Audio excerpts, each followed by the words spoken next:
the proper translation. It's not befitting of the masjid, but you fool, leave the old reading and stop changing it.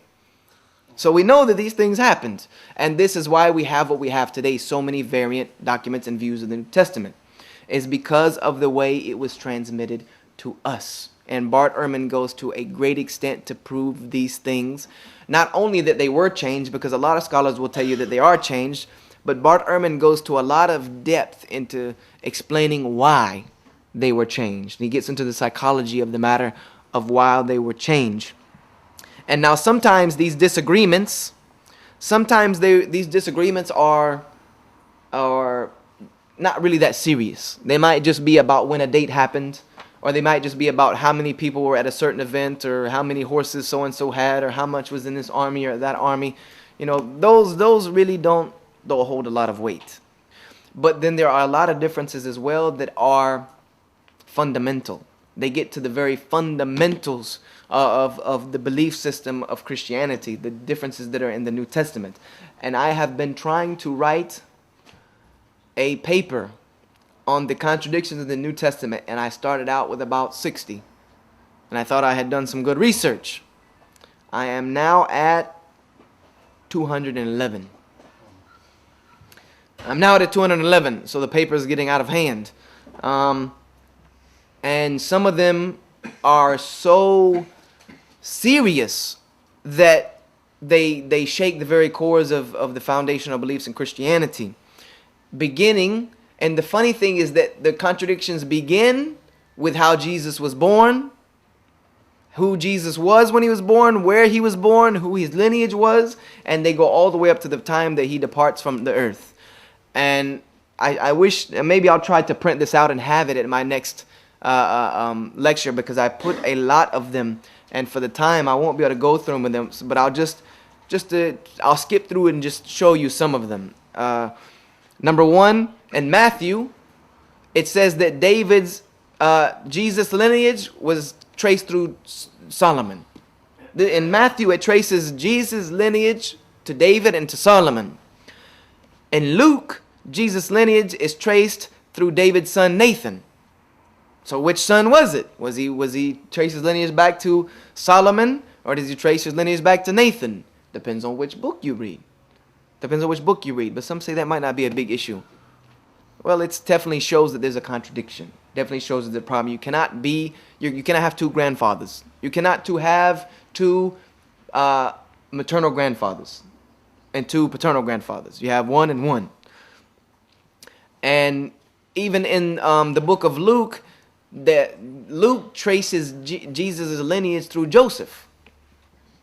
Joseph was not Jesus' father.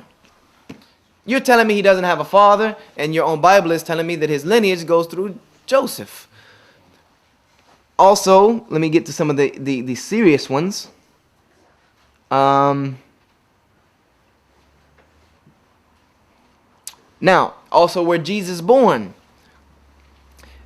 In Matthew, Jesus is born in the famous Bethlehem. In Luke, Jesus is born in Nazareth. And the reason why they say Jesus was born in Bethlehem was they say that King Herod called for a census. And this is the way they tried to arrange it. That King Herod called for a census, and all of the people had to go back that were from Bethlehem had to go back to Bethlehem. And that is known as one of the first censuses in history. Logically, this is rubbish. This is foolishness. Imagine if, let's just take one country. Imagine if Wales was to make a worldwide announcement that every person who traced their lineage back to Wales need to come back to Wales for a census. There would be worldwide pandemonium. This would be an impossible task. So it seems like this could not happen.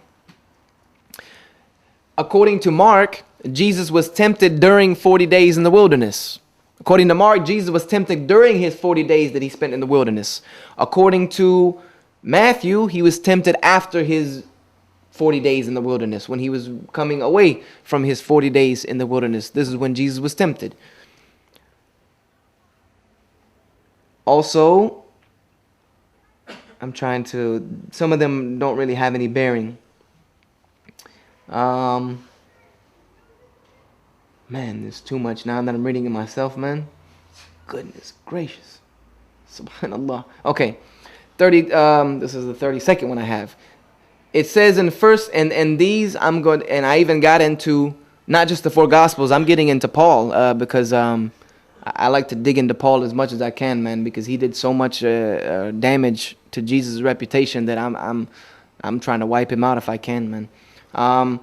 Paul says in 1 Timothy and in 1 John that Jesus is the mediator of the Father, because you have to understand, number one, Paul, when he wrote these letters, which there's 17 of them, 14 of them or 13 of them we know for pretty much for sure Paul wrote them, because there's other evidence of that.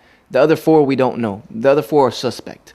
But you have to understand that Paul wrote these letters as letters to people and to churches. He never wrote these as books that he thought were, or letters that he thought would become part of canon doctrine that people would believe in throughout humanity.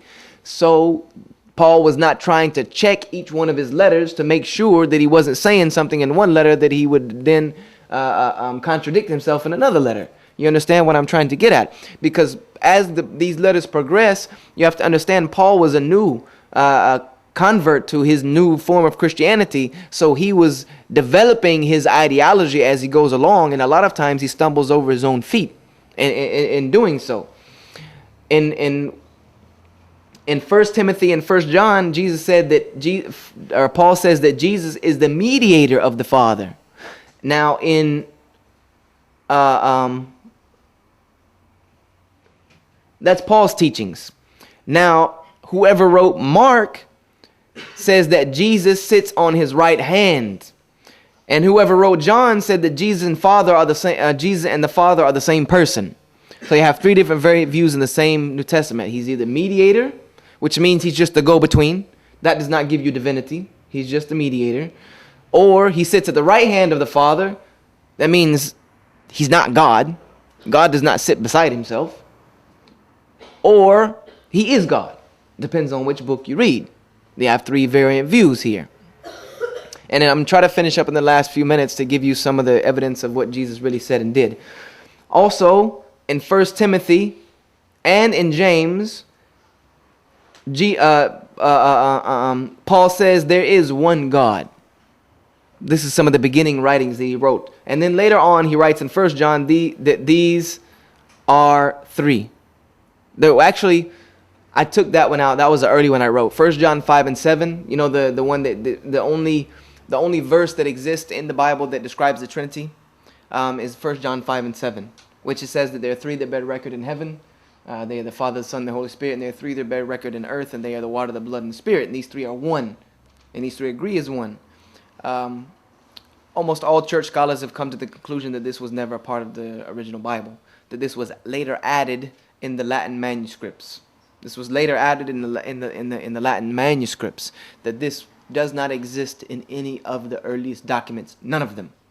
None of them exist in there. So this is why when they wrote what is called the Revised Standard Version in the 50s, they removed a lot of these verses. They removed this verse because it does not exist in the original manuscripts. And actually a lot of the things that they will give you to hold weight to, which I'm going to give you in just a moment, the arguments they give you, garbage. So I don't want to keep going and going and going. What I'm going to do is I'm going to try to print these out for those of you who come. I'm going to try to print out all 200 and something of these because, man, I'm scrolling forever and I would be reading forever. Yes? The original manuscripts, do you mean after 325 AD? That's what you mean by that? Even ones that existed, some of them that we have a little bit before that, but all of the oldest manuscripts. What it means by the oldest manuscripts are what we have, the oldest things that do exist. Not after 325 AD, because there are some manuscripts that do even exist before 325 AD. But the ones that we do have, the oldest existing ones, meaning the last ones that we can trace it as far as we can trace it back to, none of them ever have this verse of 1 John 5 and 7.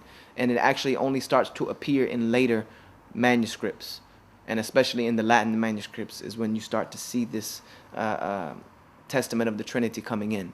Other than that, it does not exist, and most scholars are of that opinion that it does not belong in the Bible. Some other things that will come at you because we're definitely running out of time. Some other things. and this is what I say when I try to get to the psychology